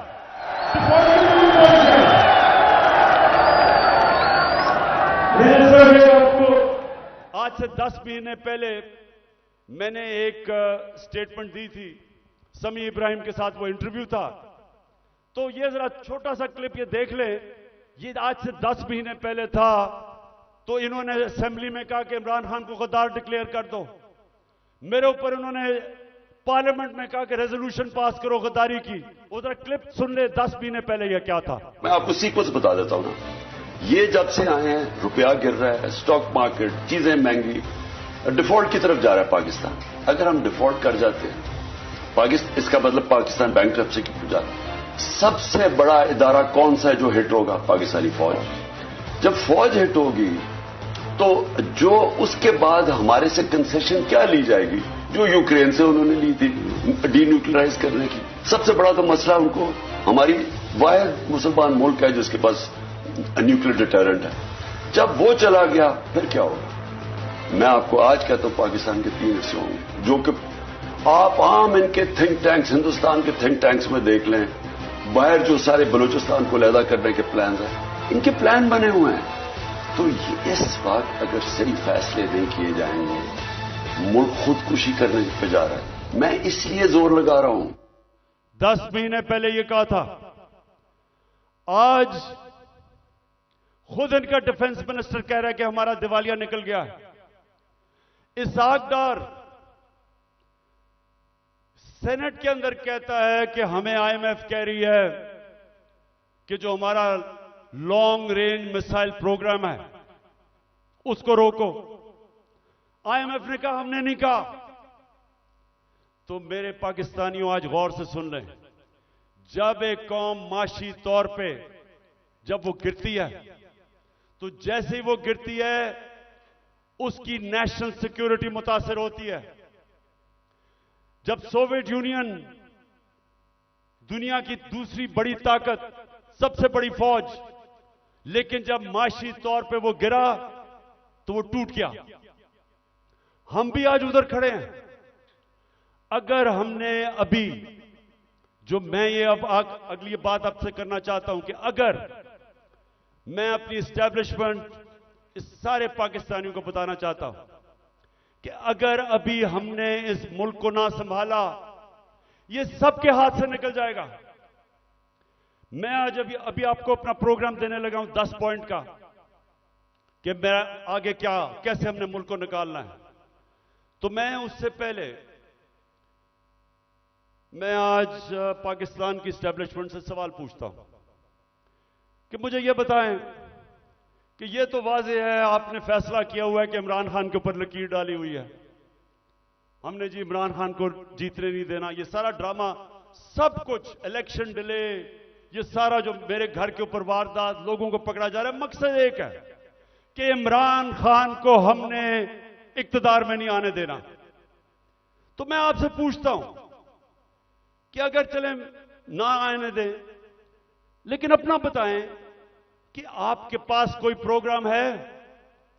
क्या आपके पास कोई प्रोग्राम है मुल्क को इस तबाही से निकालने का? क्या कोई रोड मैप है? मैं चैलेंज करता हूं कि ये जो ऊपर लोग बैठे हुए हैं, इनका ना इनके पास कोई अहलियत है, ना इनके पास नियत है। इन लोगों के तो सारे पैसे बाहर पड़े हैं। ये तो पाकिस्तान से जब मसला आता है ये बाहर भाग जाते हैं।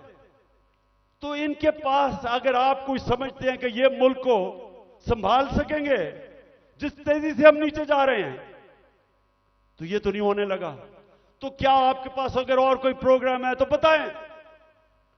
अगर आप मुझे आज ये कह दें कि हमारे पास ये प्रोग्राम है, इससे मुल्क उठ जाएगा और इसलिए इमरान खान आपको नहीं आना चाहिए, मैं कहूंगा ठीक है, मैं अपने मुल्क के लिए पॉलिटिक्स कर रहा हूं, मुझे कोई क्या दे सकता है कोई, तो मैं ठीक है, लेकिन मुझे बताएं कि क्या प्रोग्राम है, क्योंकि मुझे पता है किसी के पास कोई प्रोग्राम नहीं है। प्रोग्राम अब ये मैं आपको बताने लगा हूं क्या है पाकिस्तान को। जिधर आज पाकिस्तान पहुंच गया है, कोई आसान रास्ता नहीं है इसको इस मुश्किल से निकालने का।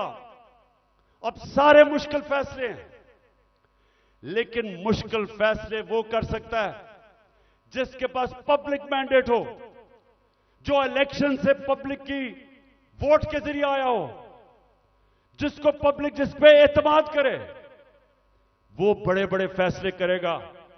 वो इस मुल्क को जब तक एक वो जमात जो गवर्नमेंट में आएगी पब्लिक के मैंडेट से, पब्लिक की वोट से, वो पहला कदम होगा, क्योंकि जब एक 5 साल के लिए हुकूमत आएगी तो लोगों को, बिजनेस कम्युनिटी को एतमाद होगा कि पॉलिटिकल स्टेबिलिटी आ गई है।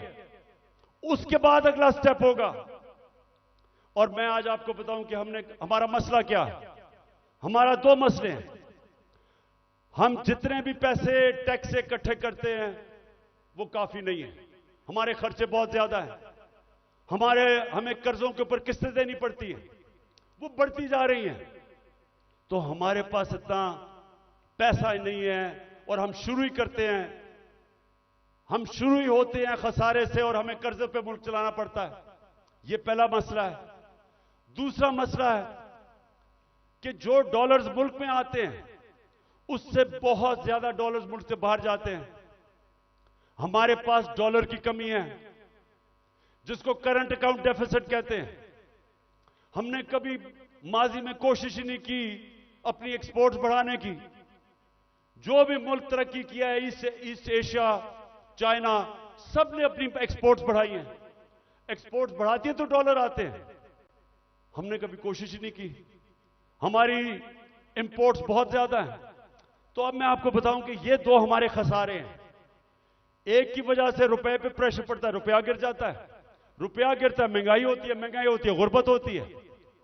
और दूसरी वजह से कि हम सारा वक्त, क्योंकि हम टैक्स ही कितना नहीं इकट्ठा करते, सारा वक्त हमें मसला पड़ा रहता है।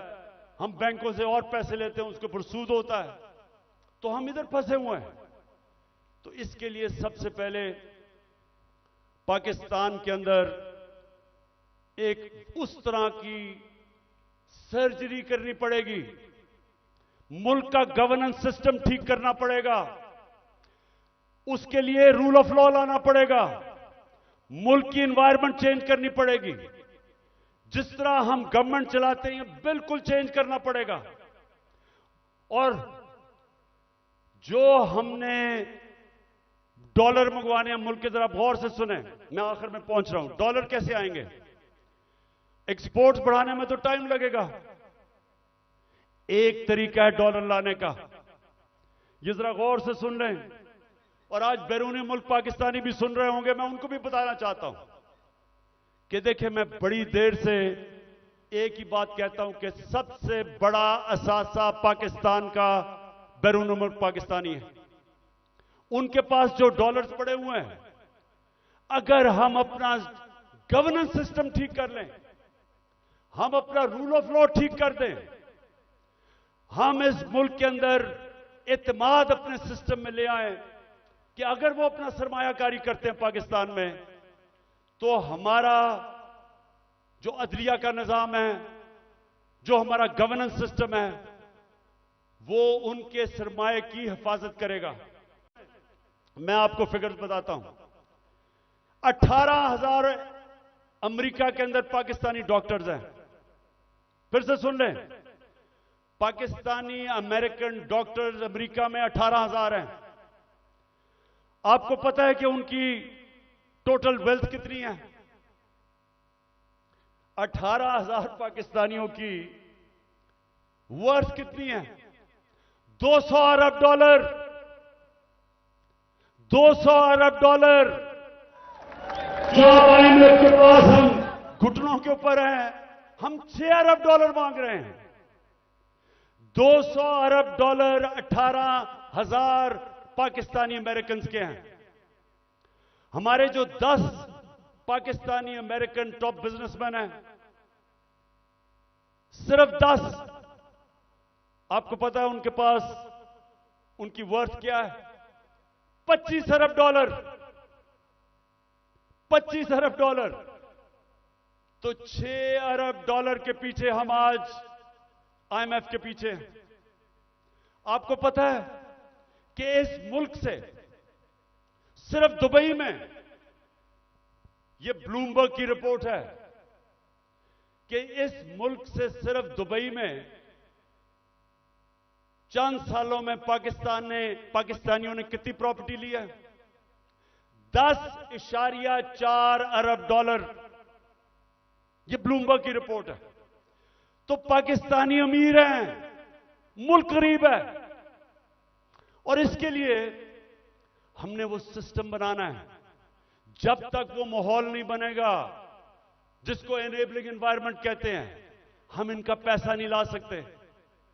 ये अभी तक सिर्फ प्रॉपर्टी में पैसा लेते हैं, प्लॉट्स लेते हैं, लेकिन जब तक वो सरमायाकारी पाकिस्तान में नहीं करेंगे, हम इसी तरह ही घुटनों के ऊपर रहेंगे। जिस वक्त हमने अपना सिस्टम ठीक कर लिया, उन्होंने सरमायाकारी शुरू कर दी पाकिस्तान में, आप यकीन करें कि वो उनको देखते हुए सारी दुनिया से सरमायाकारी आएगा। यहां जो चाइना कैसे ऊपर गया? चाइना ने सबसे पहले अपना सिस्टम ठीक किया, उसके बाद जो बैरून मुल्क चाइनीज थे वो वापस आए, उन्होंने सरमायाकारी की। जब सरमायाकारी शुरू हुई तो वो इस तरह है कि जिस तरह शहद के ऊपर मक्खियां आती हैं, सारी दुनिया से सरमायाकार आ गया। 30 साल में चाइना किधर का किधर पहुंच गया, क्योंकि उधर लीडरशिप समझी कि जब तक हम अपने मुल्क का जो सरमायाकारी का माहौल है वो ठीक नहीं करेंगे तो सरमायाकारी नहीं आने लगी। तो पाकिस्तान में तो सरमायाकारी आती नहीं है, क्योंकि प्लॉट बेचारा ओवरसीज पाकिस्तानी लेता है, उसमें भी कब्जा हो जाता है। वो कौन फैक्ट्रियां लगाएगा यहां? तो ये मैं सबसे पहले कि हमने ओवरसीज का पाकिस्तानियों का पैसा लेना, एक प्लान बनाया हुआ है हमने, कैसे उनकी इन्वेस्टमेंट लेके आनी है। तो ये पूरा एक प्लान बनेगा कि कैसे गवर्नेंस सिस्टम ठीक करनी है। 3.5 साल में हमें बड़ी शुरू में तो हमें समझ ही नहीं थे कि क्या हालात है।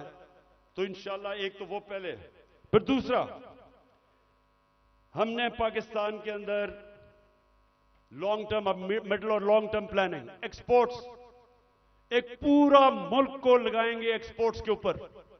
एक्सपोर्टर्स को वीआईपी बनाएंगे। जो मुल्क में डॉलर चीजें बेच के डॉलर लेके आएगा उनके लिए सहूलतें देंगे।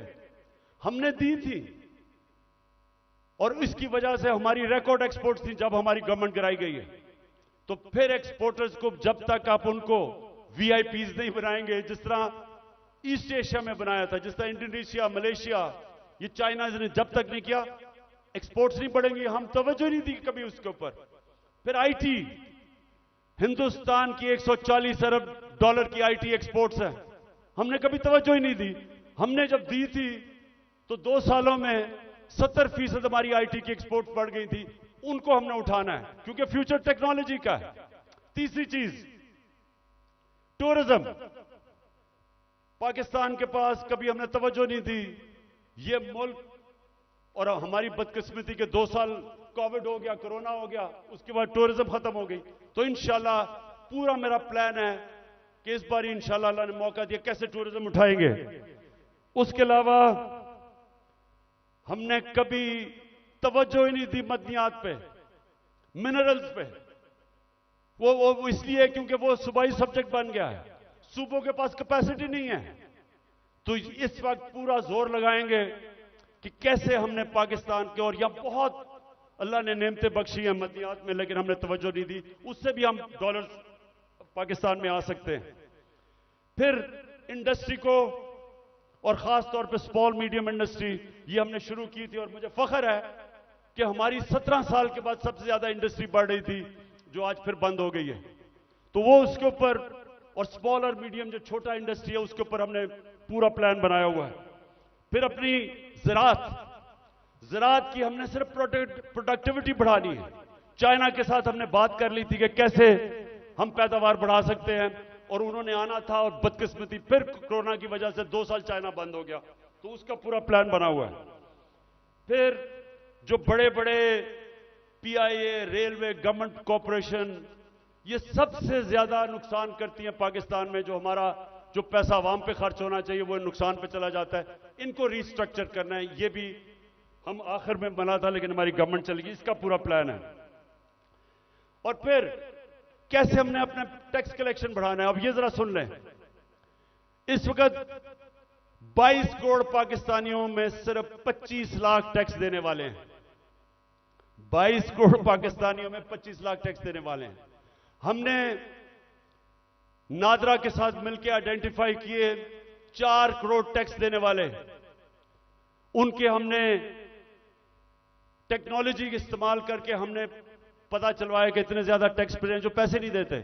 उनके लिए, ये मैं अब आखिर में आ रहा हूं, उसके लिए हमने पूरा प्लान बनाया हुआ था, लेकिन फिर हमारी गवर्नमेंट चली गई। लेकिन जब तक हम अपना टैक्स बेस नहीं बढ़ाएंगे, जब तक हमारा टैक्स नहीं बढ़ेगा, मुल्क आगे नहीं चल सकता।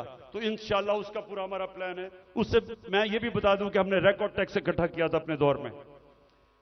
और फिर मनी लॉन्ड्रिंग, ये देखें हमारी जो एलीट है मुल्क की, शायद ही किसी मुल्क में ऐसे हो कि सारी एलीट जो पैसा होता है वो बाहर भेज देती है।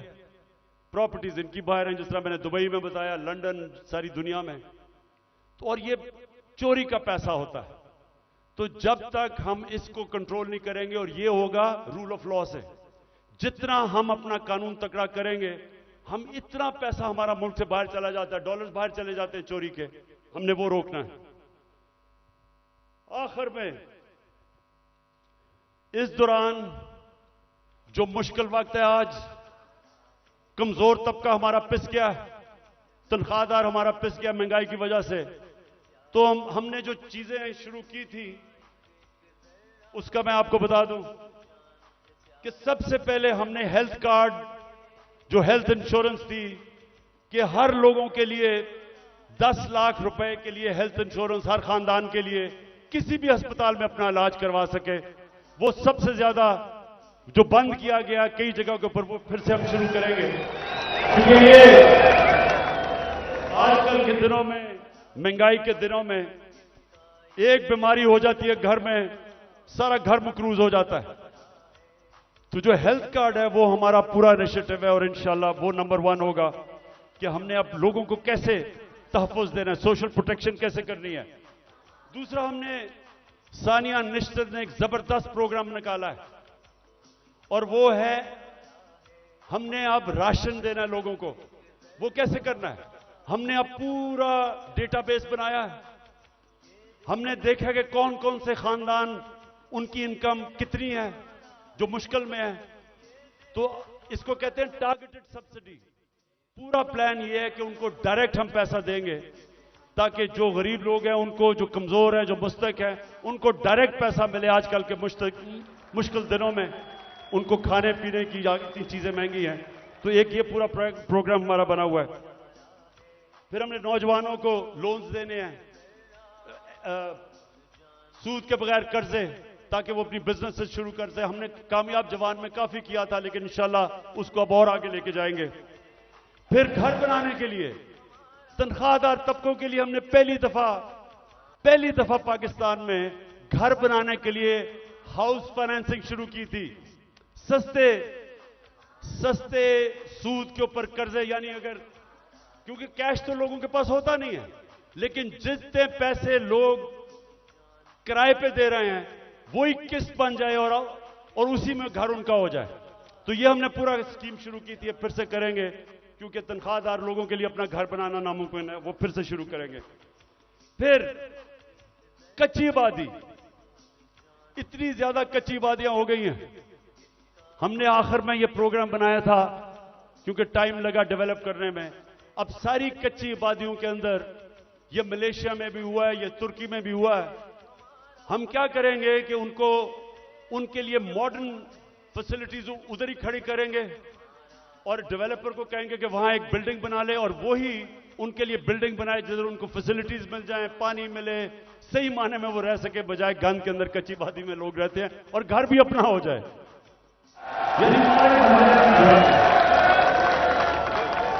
ये मेरा बड़ा देर से प्रोग्राम था। इस्लामाबाद में हम शुरू करने लगे थे, लेकिन देर हो गई। बाजवा साहब को इमरान खान बड़ा खतरनाक लग रहा था, इसलिए उसने काम कर दिया। हमने कैसे लोगों को रोजगार देना है? अगर ये फैसला आपके पास, वो रेडी वालों के लिए जो हमने किया था, वो जरा दिखा दें लोगों को। हमने फैसला किया कि देखें, हम रोजगार तो दे नहीं सकते लोगों को, तो हमने लोगों के लिए रेडियां बनाई। इस्लामाबाद में एक्सपेरिमेंट शुरू किया कि उनको बजाय लोग तंग करें, कोई उनको कॉर्पोरेशन वाले लोग उठा दें, कोई पैसे ले ले, जो छाबड़ियां लगाते हैं, तो हमने उनके लिए जबरदस्त रेडियां बनाई, उनको एक जगह दी ताकि वो अपनी रोजी कमा सके। G11 मरकज के पास जा रहे हैं, रेडी बान यहाँ पर साफ प्रोग्राम के तहत।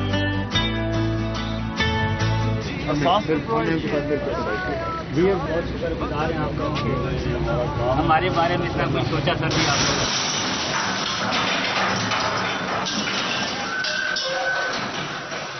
जुल्म कर रहे हैं गरीब बंदों के साथ, जुल्म। हमारी गवर्नमेंट गई, जैसे हमारी गवर्नमेंट गई, उनको हमने अच्छी बड़ी रेडियां बना के दी, वो बेचारे अपने रोजी कमाना शुरू हुए। ये इंपोर्टेड हुकूमत ने वो सारी रेडियां आपके सामने खत्म की। देखिए, न्यूयॉर्क आप जाएं, पता नहीं कितने आप में से लोग गए हैं, वहां हर जगह पे उन्होंने अपनी अपनी स्टॉल्स लगाए होते हैं सड़कों के ऊपर और रोजगार कमा रहे होते हैं, उनको इजाजत होती है। हम क्यों नहीं करते?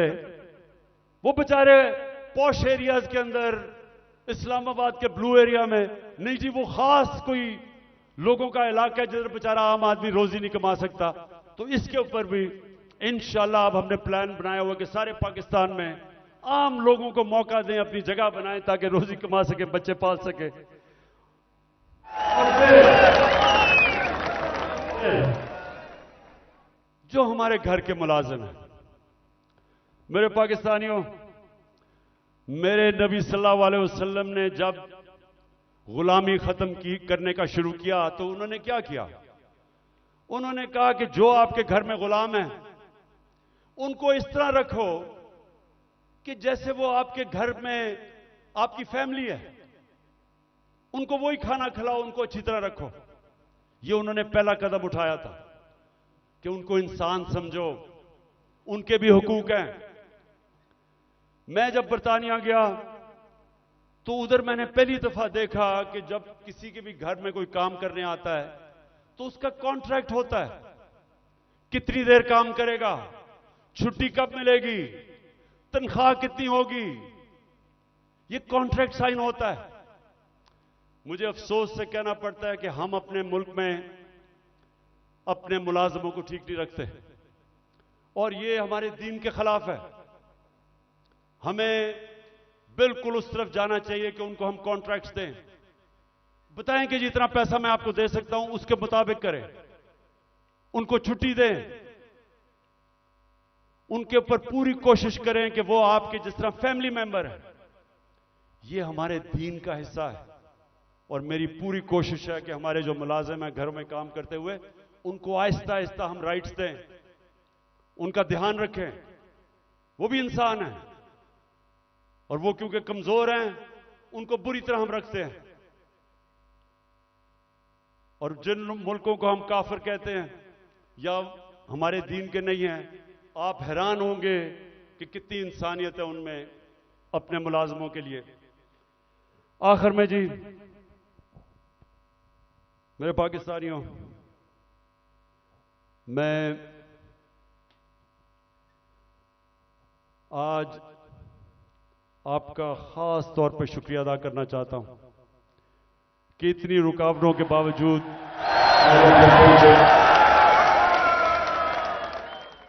मैं आज फिर से अपने मुल्क में जो इस वक्त ताकत में है उन सबको पैगाम देना चाहता हूं कि देखें, जिस तरफ हमारा मुल्क जा रहा है, मैं फिर से कहता हूं, मुझे खौफ है कि ये उधर पहुंच जाएगा जिधर कोई भी इसको रोक नहीं सकेगा। इंडस्ट्री बंद हो रही है, महंगाई बढ़ती जा रही है, एक्सपोर्ट्स गिर रही हैं, जो बाहर से पाकिस्तानी रेमिटेंसेस भेजते हैं वो कम हो रही हैं। अब इंडस्ट्री बंद होगी तो टैक्स कलेक्शन कम हो जाएगी। तो क्या इनका सिर्फ इस वक्त तो एक ही है कि कहीं से कर्जा मिल जाए। कर्जे बढ़ते जा रहे हैं, आमदनी सुकड़ती जा रही है। एक घर जब उसमें मुश्किल वक्त आता है, उसके ऊपर कर्जा चढ़ जाता है, तो वो क्या करता है? वो अपने खर्चे कम करता है, अपनी आमदनी बढ़ाने की कोशिश करता है। हमारी तो आमदनी सुकड़ती जा रही है। तो मैं आज सबको कहना चाहता हूं कि अगर आप मुझे यह बता दें कि इस दलदल से निकलने के लिए हमारे पास स्वाए साफ और शफाफ इलेक्शन की कोई और प्लान है तो मुझे बता दें। और कोई आपके पास प्रोग्राम नहीं है। इस वक्त सिर्फ प्रोग्राम बना हुआ है कि इमरान खान को बाहर कैसे करना है। फिर से मैं कहता हूं, कोई तो आपके पास प्रोग्राम होगा। एक तेजी से तबाही की तरफ मुल्क जा रहा है। कहीं बाहर के तबसरे पढ़ लें, हिंदुस्तान का टीवी देख लें, वो क्या कहते हैं पाकिस्तान के मुताबिक, तंज कर रहे हैं। लेकिन हम सिर्फ यहां सारे जो साहिब इक्तदार हैं, बस एक ही ज़हन में है कि जी इमरान खान को बाहर कैसे रखना है। तो मैं फिर से आज अब सबको अपील करता हूं कि हमारे पास वक्त कम है। मुझे कहते हैं जी इलेक्शन डिले कर दें अक्टूबर तक। मुझे एक चीज बता दें कि अक्टूबर में इलेक्शन करवाने से मुल्क को क्या फायदा होगा। मुझे यह कन्विंस कर दें कि अगर इलेक्शन डिले होता है तो मुल्क तब तक संभल जाएगा। मुल्क तो नीचे जा रहा है, हल कोई है नहीं, लेकिन सिर्फ इसलिए कि डरे हुए हारने से इलेक्शन नहीं करवाना। तो मैं अपनी सारी कौम को भी आज कहना चाहता हूं कि पाकिस्तानियों, आपने याद रखना है कि आपने किसी सूरत जालिम के सामने सर नहीं झुकाना। आपने अपनी आजादी के लिए ये जो खौफ का बुत है इसको तोड़ना है। ये जो पकड़ धकड़ तशद्दुद करना, रेंजर्स ले आए कि जी पुलिस नहीं तो रेंजर्स आ जाएं। क्या इससे मुल्क ठीक हो जाएगा? क्या इससे लोग डर जाएंगे? लोगों ने नहीं अब डरना। ये जितना आप ये जुल्म करेंगे, लोगों की नफरतें बढ़ेंगी। जो निकलता है, जिसको आप तशद्दुद करके जब वो निकलता है, उसके अंदर नफरत भरी होती है। मुझे तो पहली दफा पता चला कि जब मुझे एक बलूचिस्तान में मिनिस्टर ने कहा, उसने कहा इमरान खान, खुदा के वास्ते अपने लोगों को बताओ कि ये जो हमारे लोगों को पकड़ के तशद्दुद टॉर्चर करते हैं, वो जब वापस जाता है सारा का सारा गांव खिलाफ हो जाता है। वो कहता है जब वो उसकी, जिस तरह उस बेचारे को जिले शाह को कत्ल किया, अगर कत्ल करते हैं, जब उसकी जो डेड बॉडी मिलती है, फिर सब के खिलाफ हो जाते हैं। ये तो कहता सारी कौम को ही खिलाफ कर रहे हो। कभी यह भी तरीका है कि इंसानों को भेड़ बकरियों की तरह डंडे मार के लाइन में करो? इंसान ऐसे नहीं होते। इंसान को समझाना पड़ता है। दिल और दिमाग की जंग होती है। ये डंडे से कोई आज तक नहीं ठीक हुआ। और ये जो खौफ फैलाया हुआ है कि जी हम ये कर देंगे, हम आपको ये मार देंगे, हमने ये कर दिया, फिर से हमला होने लगा है। देखें, आखिर में मैं आपको ये बात बता दूं, आज है 25 हो चुकी है। 25 मार्च को पाकिस्तान वर्ल्ड कप जीता था। मेरी जितनी सारी टीम थी,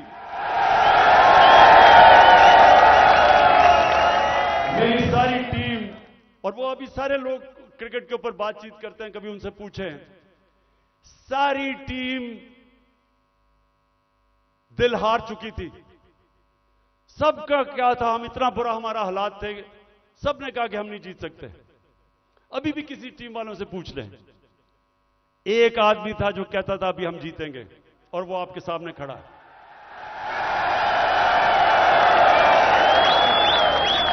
आखिरी गेंद तक लड़ने वाला कप्तान था मैं, और अभी भी आखिरी गेंद तक लड़ूंगा अपने मुल्क के लिए। मुझे किसी का खौफ है। अल्लाह कुरान में कहता है जो लोग ईमान ले आए, अल्लाह उनके खौफ दूर कर देता है, खौफ से आजाद हूं। मैं सिर्फ अपनी कौम को तैयार कर रहा हूं कि जो अब आगे हमारे सामने चैलेंज है, वो जिस तरह अभी तक पाकिस्तान चल रहा था, इस तरह हम चैलेंज नहीं जीत सकते। अब जो हम चैलेंज जीतेंगे, जब पाकिस्तान एक कौम बन जाएगी, हम एक कौम बन के इस मुल्क को निकाल लेंगे इस दलदल से। जर्मनी और जापान तबाह हो गए थे सेकेंड वर्ल्ड वॉर में, दूसरी जंग अजीम में तबाह थे दोनों मुल्क, क्योंकि वो कौम थी। दोनों 10-10 साल में खड़े होकर अजीम पावर्स बन गए। ये जो चैलेंज है, ये हम सिर्फ एक कौम बन के जीत सकते हैं, और कौम बनेगी जिसकी बुनियाद रखी जाएगी इंसाफ के ऊपर, कानून की हुक्मरानी के ऊपर। और इसलिए आखिर में हम अपनी अदलिया को आज पैगाम देना चाहते हैं कि कौम आपके साथ खड़ी है, और आपने आइन की हिफाजत करनी है, और इंशाअल्लाह हम इस मुल्क को एक अजीम कौम बनाएंगे। पाकिस्तान जिंदाबाद।